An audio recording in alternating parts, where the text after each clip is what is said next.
I regret marrying you. You'll never be good enough for someone like me. James delivered these words with the same smug superiority he used when critiquing my clothing choices or commenting on my modest career achievements. My name is Rachel, and at 34, I was standing in my kitchen listening to my husband of 6 years explain why I didn't measure up to his standards. The argument had started over something trivial.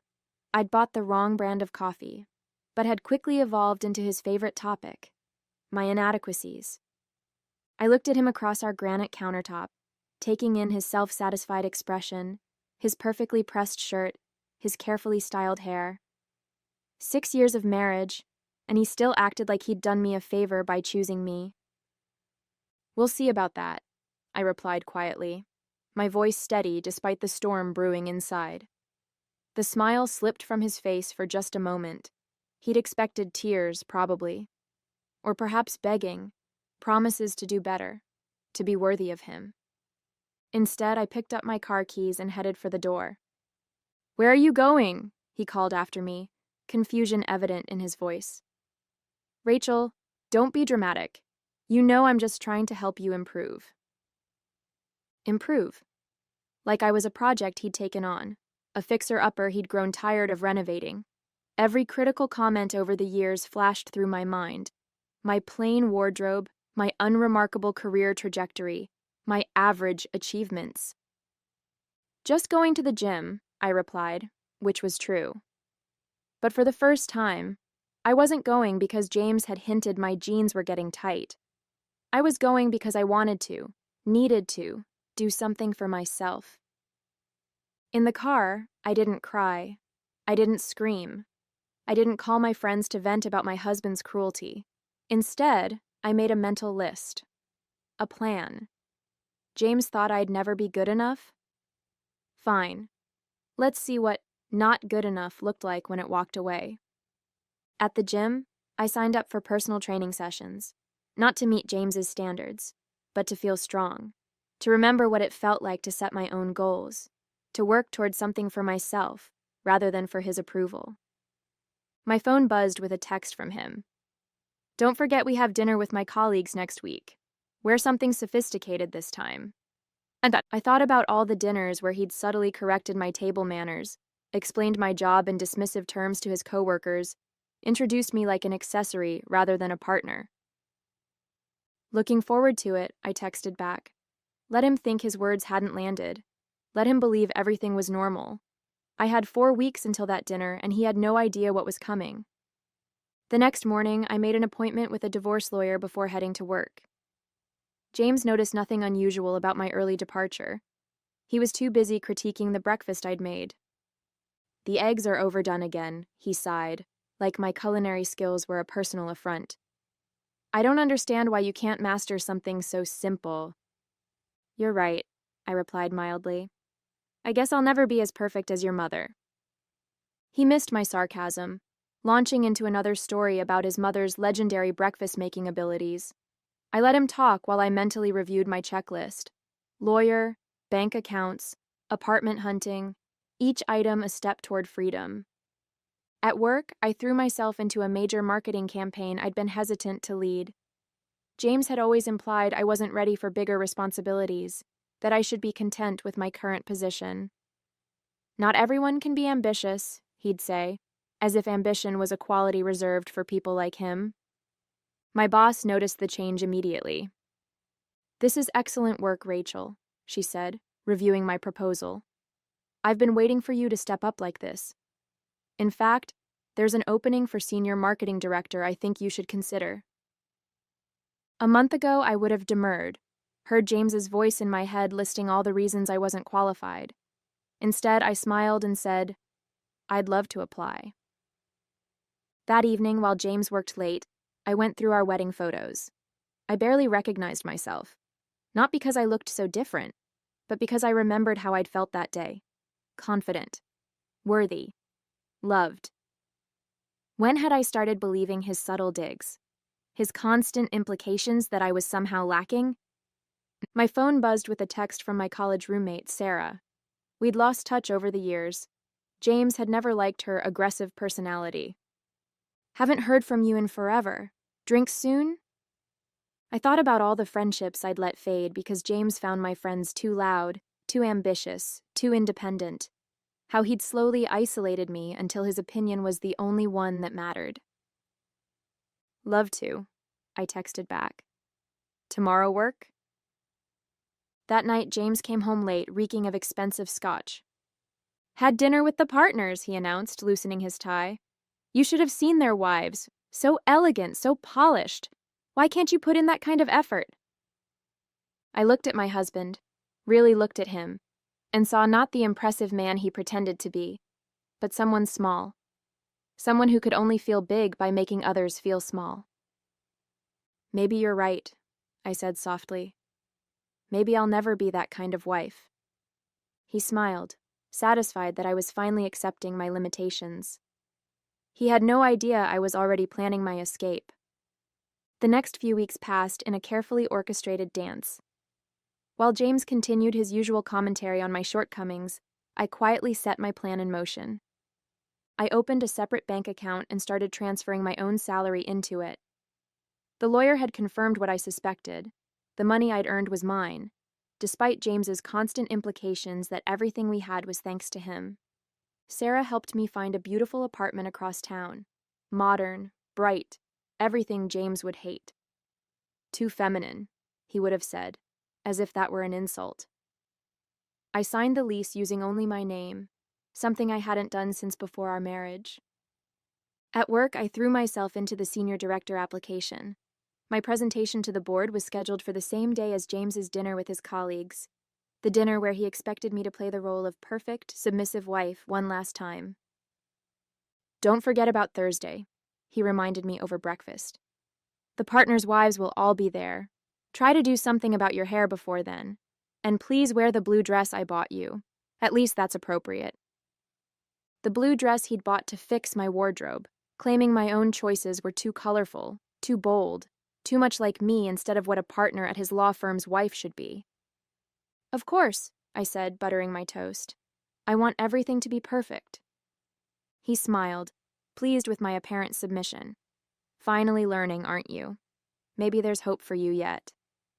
I thought about the red dress hanging in my new apartment, the one I'd bought for my board presentation, the one that screamed confidence, ambition, everything James had tried to dim in me. My phone buzzed with a message from my lawyer. Papers ready when you are. Another from Sarah. Apartment all set up. You're going to love the view. And one from my boss. Board's excited about your presentation Thursday. You've got this. James noticed my small smile. Good news? Just work stuff, I replied.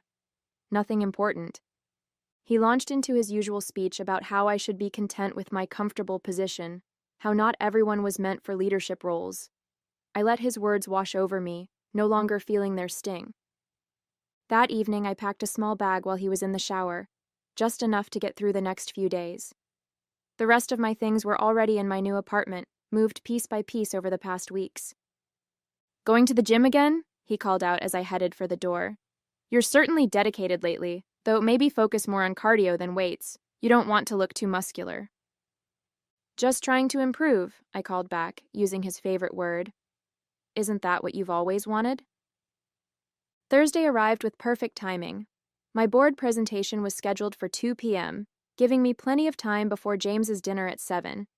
He'd left early that morning, reminding me one last time about wearing the blue dress, about fixing my hair, about trying to be presentable for once. I stood in front of the board in my red dress, my carefully prepared presentation representing not just a potential promotion, but a declaration of independence. 6 years of James telling me I wasn't leadership material dissolved as I confidently walked them through my vision for the company's future. Outstanding presentation, Rachel, the CEO said afterward. The position is yours if you want it, though I have to ask, why now? You've always been capable of this. I thought about James's voice in my head, all the times I'd held back because he'd convinced me I wasn't ready, wasn't good enough, wasn't meant for more. Let's just say I finally realized my worth, I replied. By 6:30, I was walking into the upscale restaurant where James's dinner was being held. Not in the modest blue dress he'd chosen, but in my red one, fresh from celebrating my promotion with Sarah. His eyes widened when he saw me, a mix of confusion and anger crossing his face. "What are you wearing?" he hissed as I approached. "I told you." "James," one of the partners cut him off. "Is this your wife? Rachel, we've heard so much about you." I smiled, noting how James tensed. What exactly had he told them about me? "All good things, I hope," I said, sliding gracefully into my seat. "James mentioned you work in marketing?" another partner's wife asked. Before James could minimize my career as he usually did, I smiled. "Yes, actually, I just accepted a position as senior marketing director at Maxwell & Brooks today." The table erupted in congratulations. Maxwell & Brooks was one of the city's most prestigious firms, and, I knew, one of James's firm's biggest clients. His face had gone pale. "Senior director?" one of the partners said, impressed. "James, you never mentioned your wife was so accomplished." "It's recent," James managed, trying to regain control, "though I've always encouraged Rachel's modest ambitions." "Modest?" the partner laughed. "Maxwell & Brooks has been trying to poach talent from our marketing department for years. They only take the best." I watched James struggle to maintain his composure as his carefully constructed narrative about his underwhelming wife crumbled. Every compliment from his colleagues, every impressed glance, every conversation that revealed my competence, they all chipped away at his facade. "We should celebrate," he said finally, trying to take credit as he always did. "I knew you had it in you, with my support." "Actually," I cut him off softly, "we need to talk after dinner." The dinner felt endless, each minute ticking by as James alternated between trying to reclaim control and watching his carefully crafted image unravel. Every time he attempted to diminish my achievements, someone at the table inadvertently contradicted him. "James always says you're still finding your way professionally," one partner's wife said kindly. "Actually," another partner interrupted, "Maxwell & Brooks just poached our entire marketing team last month. They must see something special in Rachel to offer her a director position." I watched James's jaw clench, saw the subtle tremor in his hand as he reached for his wineglass. 6 years of him telling everyone, including me, that I was somehow less than, and it was all falling apart in a single evening. "Excuse us for a moment," he said finally, grabbing my elbow as we stepped away from the table. "What do you think you're doing?" "Having dinner," I replied calmly. "Isn't that what you wanted?" "That dress, this attitude, you're embarrassing me." I looked at his fingers digging into my arm, then back at his face. "No, James. You've been embarrassing yourself for years. I just finally stopped helping you do it." His face reddened. "We'll discuss this at home." "There's nothing to discuss. The papers are on your desk. I moved out last week." The color drained from his face. "You what?" "Yep, you said I'd never be good enough for someone like you," I reminded him softly. "Turns out you're right. I'm actually better." "You can't leave me," he hissed. "You're nothing without me. Who do you think made you what you are?" I smiled, genuinely smiled for the first time in years. "That's exactly the problem, James. You really believe that. Just like you believe those partners respect you, when really they're just tolerating you. Just like you believe putting others down makes you bigger." "You're being hysterical." "No, I'm being honest. Maybe for the first time since we met." I glanced back at the table, where his colleagues were pretending not to watch us. "Should we share more honesty with them? About who you really are?" He stepped back, his facade cracking completely. "Rachel, wait." "I did wait.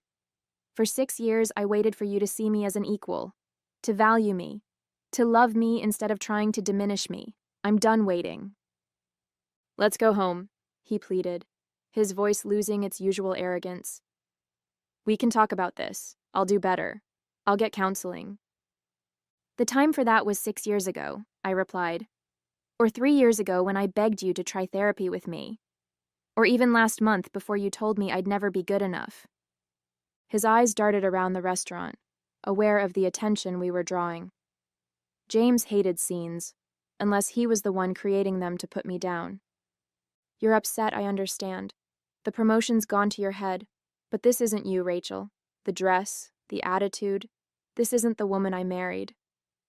You're right, because the woman you married still believed she needed your approval to exist. She believed your lies about her worth. She thought your criticism was love. One of the partners approached us. Everything all right here? Fine, James said quickly. Just a small disagreement. Actually, I cut in, I was just leaving. Busy day tomorrow at my new job. I turned to James. The divorce papers are on your desk. Your lawyer has a copy too. Don't worry, I'm not asking for anything.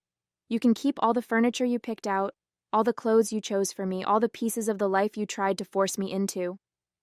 His face contorted with panic. Divorce? Rachel, you can't be serious. You'll never be good enough for someone like me, I quoted his words back to him. Those weren't just words, James. They were permission.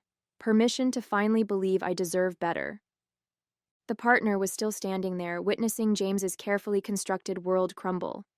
Other diners had stopped pretending not to watch. Rachel, please. James tried one last time. I love you. No, you loved owning me, controlling me, making me small enough to fit in your pocket. But I'm done being small. I turned to the partner. I'm sorry to cut the evening short. Thank you for your hospitality. Then to James. Don't try to contact me. All communication goes through the lawyers from now on.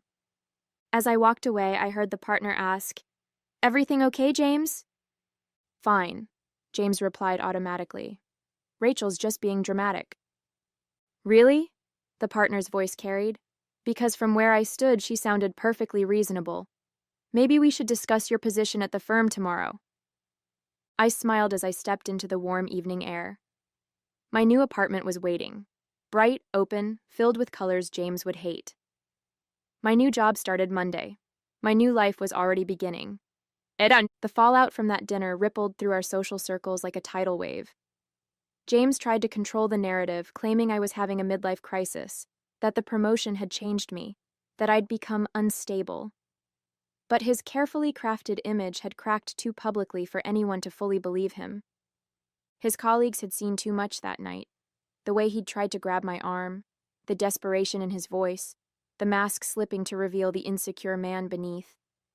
The partners' wives, whom he'd always used as examples of proper behavior, now shared stories of his condescending comments over the years.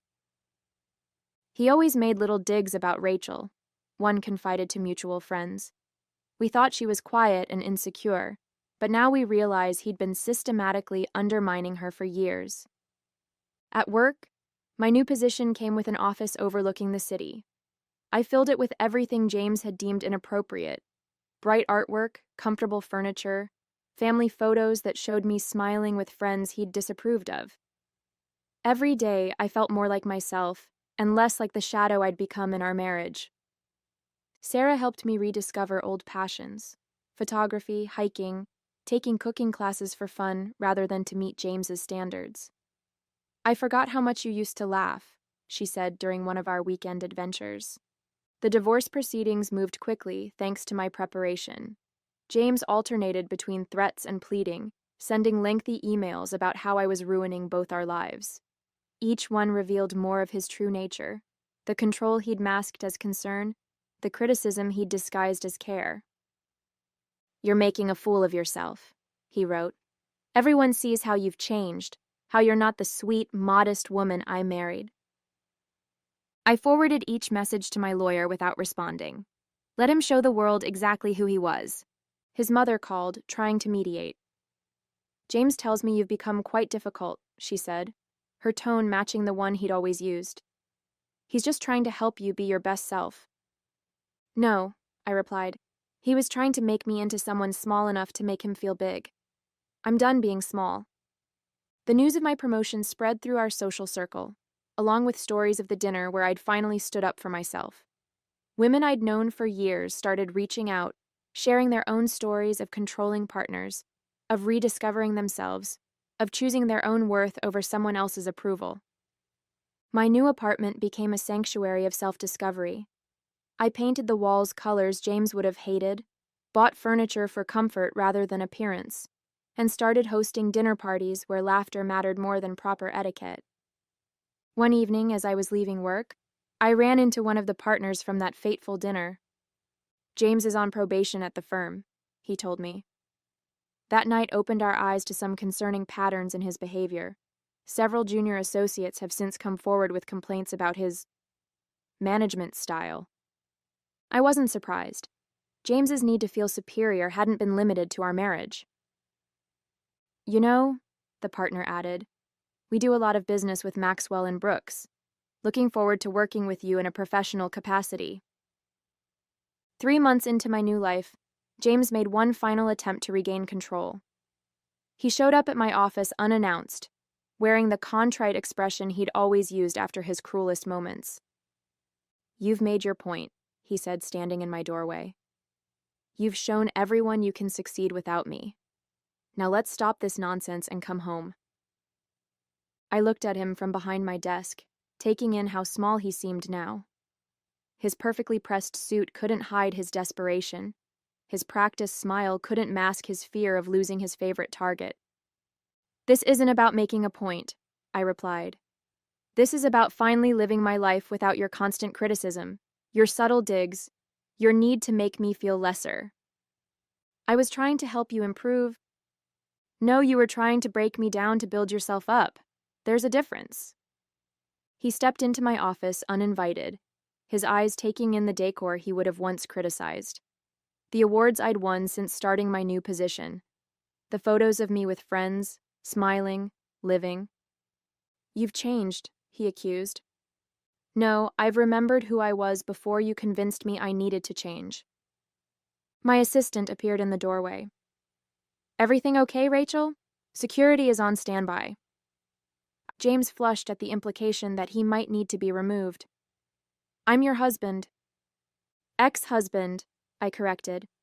"The divorce was finalized last week. You signed the papers, remember?"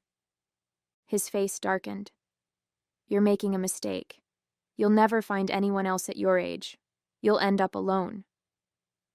"I'd rather be alone than spend another minute letting you convince me I'm not enough." I stood up, my heels putting me at eye level with him. "Now you can leave on your own, or security can help you out. Your choice." He left, but not before one last attempt. "Your success won't last without me to guide you." My success started the moment I stopped letting you guide me. Goodbye, James.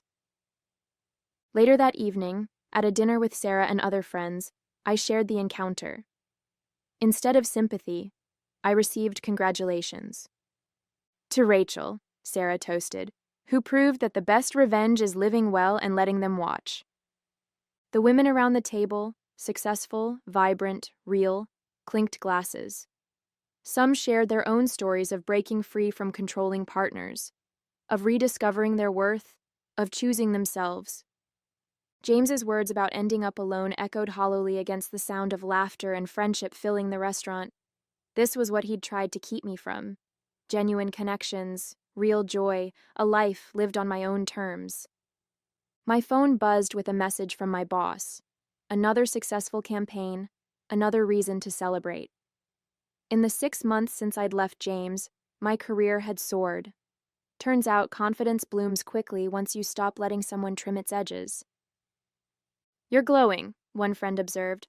"Freedom looks good on you." A year after that dinner where I'd finally stood up to James, I attended the same firm's annual gala, this time as a valued business partner rather than someone's quiet wife. I wore red again, a different dress but the same confidence that had started my journey to freedom. James wasn't there. He'd taken a position at a smaller firm after his probation led to a mutual separation from his old company. Through the grapevine, I heard he'd tried dating younger women, promising to help them reach their potential, his old patterns seeking new targets. The partners' wives who'd once been held up as examples of proper behavior had become friends and allies. "We should have said something sooner," one told me during the gala. "We saw what he was doing to you, how he'd dim your light every time you started to shine." My success had only grown over the year. The marketing campaigns I led had brought in record profits, earning me a seat on the executive board. Each achievement felt sweeter for being truly mine, not something I had to diminish to protect someone else's ego. Sarah nudged me during dinner, pointing out how many people were drawn to my table, to my conversation, to my genuine laugh. "Remember when James used to tell you to be quieter, to take up less space?" I did remember. I remembered every time he'd told me to be less ambitious, less outgoing, less me. Now being more had become my revolution. The last time I heard about James was through a LinkedIn update. He'd posted a long message about personal growth and learning from past mistakes. The comments were filled with professional platitudes, but those who knew him saw it for what it was: another attempt to rewrite his story, to cast himself as the hero of his own redemption. My own story had evolved beyond him. The quiet wife he'd tried to contain had become someone who mentored other women, who spoke at conferences, who lived life in full color rather than the muted tones he'd prescribed. At a leadership summit where I was speaking, a young woman approached me afterward. "My boyfriend keeps telling me I'm too ambitious, that I need to tone myself down to make him comfortable, that he's just trying to help me be better." I recognized James's words coming from another man's mouth, the same pattern of control dressed up as care. "Someone who truly wants to help you be better," I told her, "will never start by telling you you're not enough." Later that night, looking out over the city from my apartment, my space, my life, my choices, I thought about James's last words to me. "You'll never be good enough." He'd meant them as a prison sentence, but they'd become my liberation. Because he was right in a way. I would never be good enough for someone who needed me to be less than I am. And finally, that was more than enough for me.